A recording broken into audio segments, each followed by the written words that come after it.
on ne traite pas l'éducation de qualité. Je vous donne juste, en 30 secondes, la toute dernière partie, qui est, comme ce que je vous disais tout à l'heure, la partie un peu plus toxique. Il faut bien distinguer dans l'éducation de qualité ce qui est l'éducation pour tous et ce qui est l'éducation au développement durable. L'éducation au développement durable, c'est ce que nous, on a rajouté à la fin, effectivement, en parlant d'éducation au développement durable, de formation de formateurs, d'éducation faible, d'éducation forte. Et effectivement, je ne le développe pas là, on fera peut-être une vidéo pour le représenter correctement, mais ça, c'est quelque chose où on a mis les pieds dans le plat parce que ça n'existe absolument pas dans le guide, du Global Compact. Donc là, vraiment, il y a quelque chose à faire évoluer. Mais en fait, si on synthétise, on a dit la même chose pour ce qui était industrialisation, on a dit la même chose pour tout un tas de nos ODD. En fait, la dernière partie de nos ODD, dès qu'on rentre dans la vision prospective des ODD, on rentre effectivement dans tout ce qui est critique et tout ce qui est prospectif en ce domaine-là. Je crois qu'il faut que je m'en arrête et que je cède la parole à Alain pour que tu fasses sa synthèse, si tu veux bien. Oui, rapidement, je vais réduire beaucoup ce dont je voulais parler. D'abord, redire encore une fois combien le travail qui a été fait par le groupe, là, par quelques-uns qui ont présenté aujourd'hui et par d'autres aussi, un travail absolument extraordinaire et colossal. Donc moi, juste, je veux reprendre un tout petit peu sur l'objectif du travail et sur les outils, et en particulier la grille. Sur l'objectif de départ, au départ, l'année dernière, dans les anciens documents, il était écrit la réécriture pédagogique des 17 ODD en conformité avec les objectifs pédagogiques correspondant à des contenus et compétences enseignables. C'était l'objectif de départ. Mais qu'est-ce que ça veut dire enseignable? Est-ce un objectif ou est-ce un préalable? Et très probablement, en effet, il faut que ce soit un objectif. Et l'objectif actuel, il est maintenant beaucoup plus explicite, réécriture des ODD dans une perspective pédagogique et de formation. Donc, c'est qu'est-ce qui est, en gros, enseignable et comment faire en sorte de proposer des enseignables qui doivent être déclinés, etc., etc. Les bases, sur quoi s'est-on fondé? Je dirais triple base et donc triple regard. Les ODD de l'ONU, qui est dans sa perspective d'éducation, ils disent que dans chaque ODD, il y a en effet une perspective éducative, certes.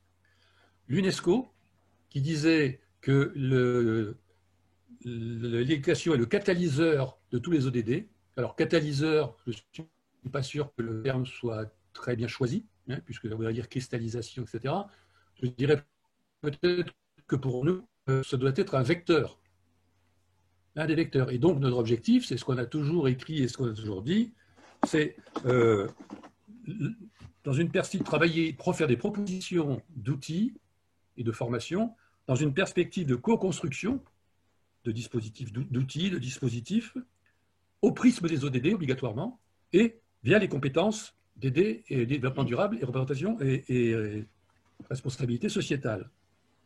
Ce qu'il nous faut, me semble-t-il maintenant, c'est voir si c'est suffisamment homogénéisé pour être utilisable et équilibrable.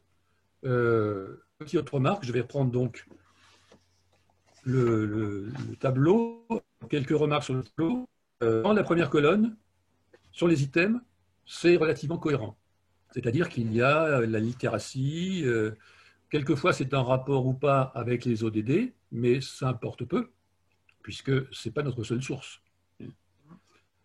En tout cas, ça ne veut pas être la reprise des cibles, comme dans un premier temps, on l'avait un petit peu fait les uns les autres. Non, et ce qu'on voit maintenant, c'est vraiment, il y a eu beaucoup de progrès. Deuxièmement, dans la deuxième colonne, en termes de connaissance de savoir, exprimé en termes aussi d'objectifs. D'accord, on a vu tout à l'heure qu'il pouvait y avoir peut-être de temps en temps un petit dérapage, on peut se tromper, mais il faut là rester, me semble-t-il, sur être cohérent en termes de connaissance de savoir. La troisième, en termes de compétences, alors, et on a repris là des termes de Lucie Sauvé, en termes de savoir, savoir-faire, savoir-être, savoir-agir. D'accord, mais il doit y avoir forcément, on doit passer par les compétences DD et RS, mais pas forcément. On le fait parfois, et ce serait bien, me semble-t-il, de préciser, c'est dans ceux d'aujourd'hui, pas tellement, mais de préciser si on tient compte également ou si on souhaite proposer des compétences qui ne sont pas ou pas explicitement en tout cas, dans les nôtres. Parce que je crois que ce serait ça très important, et de les préciser. Et de préciser également les domaines éducatifs, c'est-à-dire les éducations A, par exemple, et d'autres domaines éducatifs qui sont visés dans ces termes de compétences, et parler de ces objectifs qui sont ou pris dans les ODD, et dans l'UNESCO, et ou spécifiques chez Code. Dans la quatrième colonne, et c'est là où pour l'instant, me semble-t-il, il y a le plus de problèmes, qu'est-ce qu'on y met? Est-ce qu'on décide, parce que c'est nous collectivement qui devons le décider, hein, tout au moins le groupe qui est à la base et qui le proposerait, et voir si les autres collègues sont d'accord. Ça pourrait être en effet une précision en termes de compétences. On continue là, dans la logique de Didier. Et on ferait une cinquième colonne à ce moment-là sur des exemples d'enseignables, ceux qu'ont proposé les derniers qui ont parlé, là, ou je ne sais pas, ou alors sur cette précision en quelque sorte de compétences serait à caser dans la troisième, voir si c'est possible ou pas, pour qu'il puisse y avoir quand même une colonne d'exemples de propositions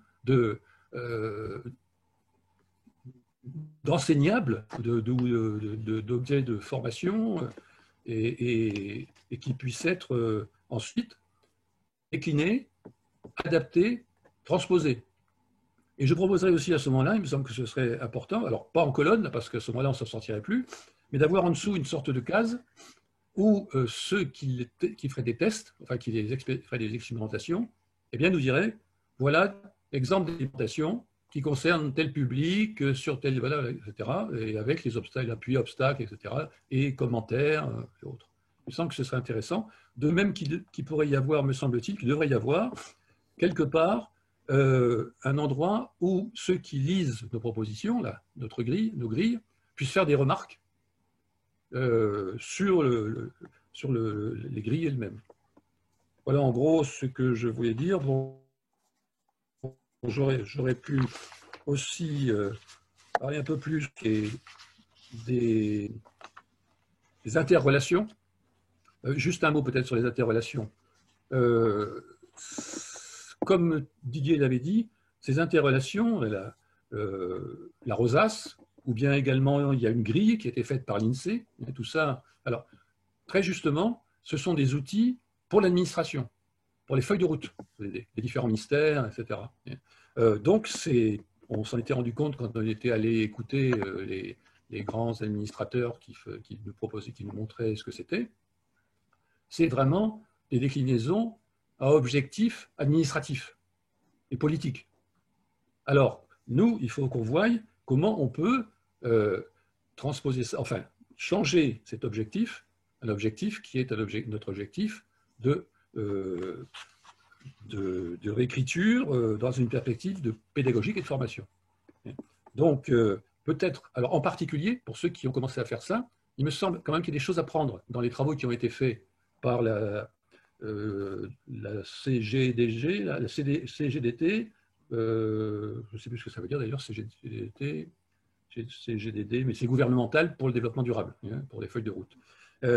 C'est regarder quels sont les liens que l'on trouve, enfin, qui nous semblent importants, de notre point de vue pédagogique, là où il y en a, en positif, en négatif, et là où il n'y en a pas.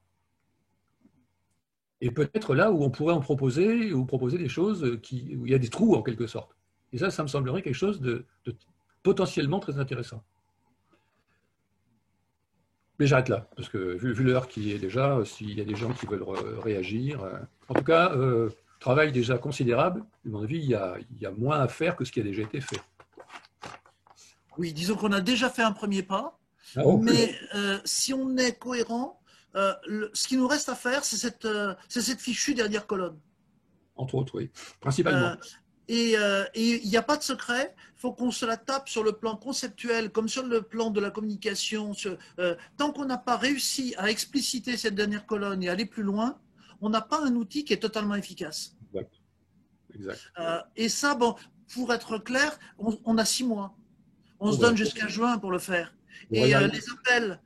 les appels à projet et les appels à communication, si vous en êtes d'accord, ils vont aller, pour l'axe 1 du FECODE, ils vont aller là-dessus. Mais je crois qu'on n'en Comment est pas très rendre loin. ça Hein. opérationnel? C'est ça, hein, Alain, tu es d'accord? Oui, on n'en est pas très loin. Hein. Simplement, il Non. faut que ce soit cohérent. Il faut que Oui. ce soit cohérent et complet.